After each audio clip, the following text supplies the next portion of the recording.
اب رہ گئی بات یہ کہ سوال کرنا کسے حلال ہے کس کو نہیں۔ آج کل ایک عام بلا یہ پھیلی ہوئی ہے کہ اچھے خاصے تندرست چاہیں تو کما کر اوروں کو کھلائیں، مگر انہوں نے اپنے وجود کو جو ہے نا وہ بیکار قرار دے رکھا ہے۔ کون محنت کرے، مصیبت جھیلے، بغیر مشقت کے جو مل جائے تو تکلیف کیوں اٹھائیں۔ تو اب یہ سب سوچ کے اب ناجائز طور پر سوال کرتے ہیں، ہاتھ پھیلاتے ہیں، بھیک مانگ کر پیٹ بھرتے ہیں۔ اور بہت سارے تو ایسے ہیں کہ مزدوری چھوٹی موٹی تجارت کو بھی جو ہے نا وہ شرم محسوس کرتے ہیں، ننگ محسوس کرتے ہیں۔ اور بھیک مانگنا کہ حقیقتاً ایسوں کے لیے بے عزتی اور بے غیرتی ہے، اس کو عزت کی چیز سمجھتے ہیں۔ بہت سارے لوگوں نے تو بھیک مانگنا اپنا پیشہ ہی بنا رکھا ہے۔ گھر میں ہزاروں روپے ہیں، سود کا لین دین کرتے رہتے ہیں، زراعت اور کھیتی وغیرہ کرتے ہیں، مگر بھیک مانگنا نہیں چھوڑتے۔ تو ان سے کہا جاتا ہے تو جواب دیتے ہیں کہ یہ ہمارا پیشہ ہے۔ واہ صاحب واہ، کیا ہم اپنا پیشہ چھوڑ دیں؟ ایسا جواب دیتے ہیں۔ حالانکہ ایسوں کو سوال حرام ہے، اور جسے ان کی حالت معلوم ہو اسے جائز نہیں ہے کہ ایسے آدمی کو دے۔ اب چند حدیثیں سنیے کہ دیکھیے آقا دو عالم صلی اللہ تعالیٰ علیہ وسلم ایسے سائلوں کے بارے میں کیا فرماتے ہیں۔ حضرت عبداللہ ابن عمر رضی اللہ تعالیٰ عنہما سے روایت ہے کہ رسول اللہ صلی اللہ تعالیٰ علیہ وسلم فرماتے ہیں، آدمی سوال کرتا رہے گا یہاں تک کہ قیامت کے دن اس حال میں آئے گا کہ اس کے چہرے پر گوشت کا ٹکڑا نہیں ہوگا، یعنی نہایت بے آبرو ہو کر آئے گا۔ اسی طریقے سے ایک دوسری روایت میں ہے کہ حضور اقدس صلی اللہ تعالیٰ علیہ وسلم نے ارشاد فرمایا، سوال ایک قسم کی خراش ہے کہ آدمی سوال کر کے اپنے منہ کو نوچتا ہے، جو چاہے اپنے منہ پر اس خراش کو باقی رکھے اور جو چاہے چھوڑے۔ ہاں، اگر آدمی صاحب سلطنت سے اپنا حق مانگے یا ایسی امر میں ایسی بات میں سوال کرے کہ اس سے چارہ نہ ہو تب جائز ہے۔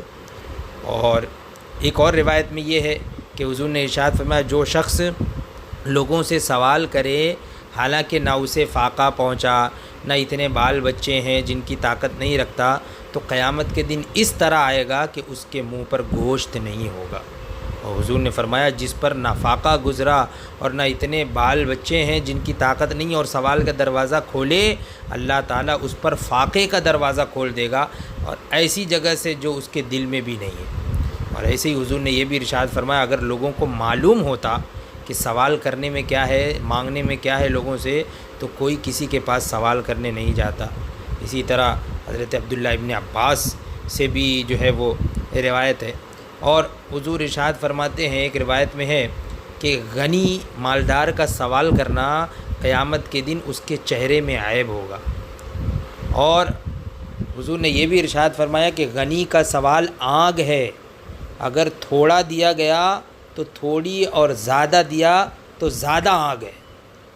اللہ اکبر۔ اسی طریقے سے ترمذی شریف میں بھی یہ روایت موجود ہے کہ حضور اقدس صلی اللہ تعالیٰ علیہ وسلم نے ارشاد فرمایا، جو شخص بغیر حاجت سوال کرتا ہے گویا وہ آگ کھاتا ہے، انگارہ کھاتا ہے۔ اور حضور نے یہ بھی ارشاد فرمایا کہ جو مال بڑھانے کے لیے سوال کرتا ہے وہ آگ کا، انگارے کا سوال کرتا ہے، تو چاہے اب وہ زیادہ مانگے یا کم کا سوال کرے۔ اسی طریقے سے حضور نے یہ بھی ارشاد فرمایا کہ جو شخص سوال کرے اور اس کے پاس اتنا ہے جو اسے بے پرواہ کرے، وہ آگ کی زیادتی چاہتا ہے۔ لوگوں نے عرض کی وہ کیا مقدار ہے جس کے ہوتے سوال جائز نہیں؟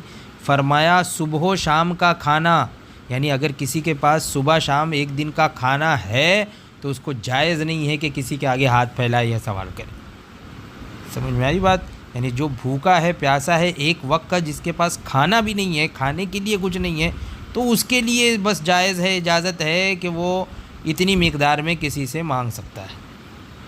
حضرت فاروق اعظم رضی اللہ تعالیٰ عنہ سے روایت ہے کہ رسول اللہ صلی اللہ تعالیٰ علیہ وسلم نے ارشاد فرمایا، جو شخص لوگوں سے سوال کرے اس لیے کہ اپنے مال کو بڑھائے تو وہ جہنم کا گرم پتھر ہے، اب اسے اختیار ہے چاہے تھوڑا مانگے یا زیادہ مانگے۔ ایسے ہی ام المؤمنین حضرت ام سلمہ رضی اللہ تعالیٰ عنہ سے روایت ہے کہ رسول اللہ صلی اللہ تعالیٰ علیہ وسلم نے ارشاد فرمایا، صدقے سے مال کم نہیں ہوتا، اور حق معاف کرنے سے قیامت کے دن اللہ تعالیٰ بندے کی عزت بڑھائے گا، اور بندہ سوال کا دروازہ نہیں کھولے گا مگر اللہ تعالیٰ اس پر محتاجی کا دروازہ کھولے گا۔ یعنی جو بندہ لوگوں سے مانگے گا، سوال کا دروازہ کھول دے گا، تو اللہ تعالیٰ اس پر محتاجی کا دروازہ کھول دے گا۔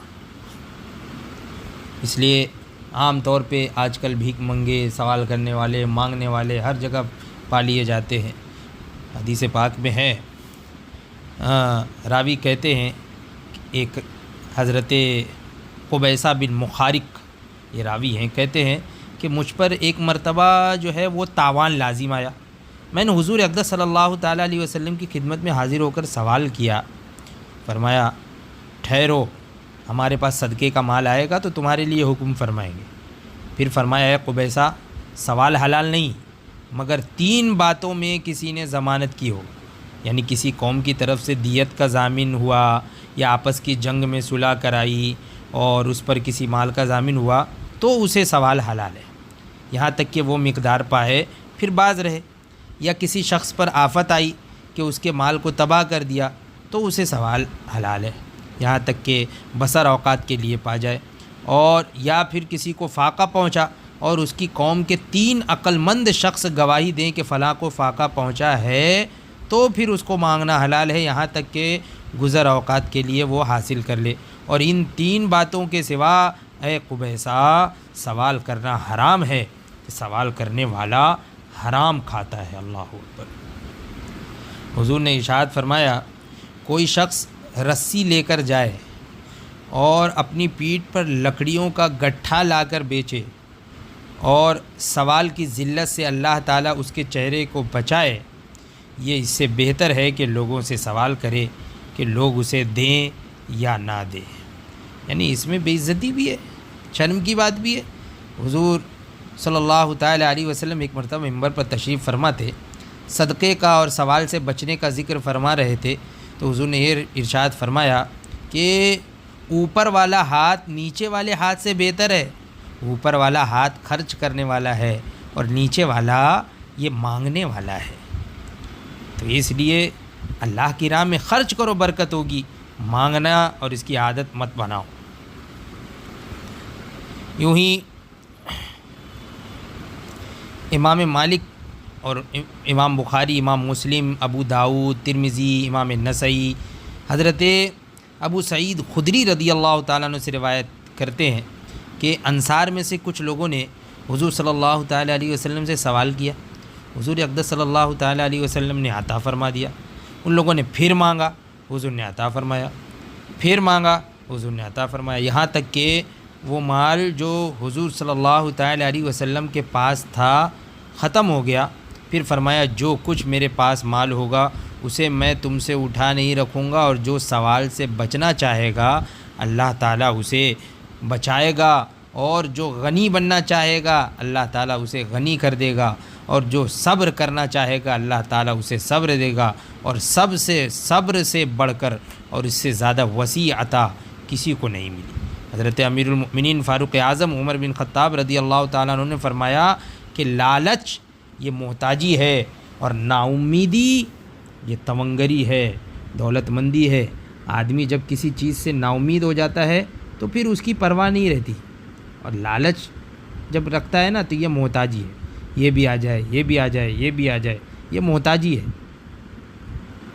ایسے ہی فاروق اعظم رضی اللہ تعالیٰ عنہ سے روایت فرماتے ہیں کہ حضور اقدس صلی اللہ تعالیٰ علیہ وسلم مجھے عطا فرماتے تو میں عرض کرتا کہ کسی ایسے کو دیجئے جو مجھ سے زیادہ حاجت مند ہو، تو حضور نے ارشاد فرمایا اسے لو اور اپنا کر لو اور پھر خیرات کر دو۔ جو مال تمہارے پاس بغیر طمع اور بے مانگے آ جائے اسے لے لو، اور جو نہ آئے تو اس کے پیچھے اپنے نفس کو نہ ڈالو۔ یعنی جو مل رہا ہے تو لے لو، لیکن جو نہ ملے تو اس کے پیچھے اپنی جان، اپنے نفس، اپنے دل کو نہ لگاؤ۔ اسی لیے ایک روایت میں ہے کہ ایک انصاری نے حضور اقدس صلی اللہ تعالیٰ علیہ وسلم کی خدمت اقدس میں حاضر ہو کر اور سوال کیا، مانگا کچھ، تو حضور نے ارشاد فرمایا کہ کیا تمہارے گھر میں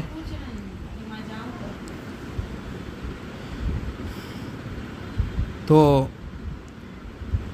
انہوں نے کچھ مانگا تو حضور اقدس صلی اللہ تعالیٰ علیہ وسلم نے ارشاد فرمایا کیا تمہارے گھر میں کچھ نہیں ہے؟ انہوں نے عرض کی ہے تو ایک ٹاٹ ہے جس کا ایک حصہ ہم اوڑھتے ہیں اور ایک حصہ بچھاتے ہیں، اور ایک لکڑی کا پیالہ ہے جس میں ہم پانی پیتے ہیں۔ تو ارشاد فرمایا کہ میرے حضور میرے پاس دونوں چیزوں کو حاضر کرو، وہ حاضر لائے۔ حضور نے اپنے دستے مبارک میں لے کر ارشاد فرمایا انہیں کون خریدے گا؟ تو ایک صاحب نے جو ہے وہ عرض کی کہ 1 درہم کے عوض میں خریدتا ہوں۔ تو ارشاد فرمایا 1 درہم سے زیادہ کون دیتا ہے؟ 2 یا 3 بار فرمایا۔ کسی اور صاحب نے عرض کی کہ میں 2 درہم پر لیتا ہوں، انہیں یہ دونوں چیزیں دے دیں، اور درہم لے لیے اور انصاری کو دونوں درہم دے کر ارشاد فرمایا ایک کا جو ہے وہ راشن غلہ خرید کر گھر ڈال آؤ اور ایک کی کلہاڑی خرید کر میرے پاس لاؤ۔ وہ حاضر لائے۔ حضور نے اپنے دستے مبارک سے اس میں جو ہے وہ وینٹ ڈالا اور فرمایا جاؤ لکڑیاں کاٹو اور بیچو، اور 15 دن تک تمہیں میں نہ دیکھوں، یعنی اتنے دنوں تک یہاں حاضر مت ہونا۔ وہ گئے لکڑیاں کاٹ کر بیچتے رہے۔ اب حاضر ہوئے 15 دن بعد تو ان کے پاس 10 درہم تھے۔ چند درہم کا کپڑا خریدا، چند کا غلہ خریدا۔ حضور نے ارشاد فرمایا یہ اس سے بہتر ہے کہ قیامت کے دن سوال تمہارے منہ پر چھالا ہو کر آتا۔ سوال درست نہیں مگر 3 شخص کے لیے، ایسی محتاجی والے کے لیے جو اسے زمین پر لٹا دے، یا تاوان والے کے لیے جو اس کو رسوا کر دے، یا خون والے دیت والے کے لیے جو اسے تکلیف پہنچائے۔ تو اس لیے سوال کرنے سے بچتے رہنا چاہیے۔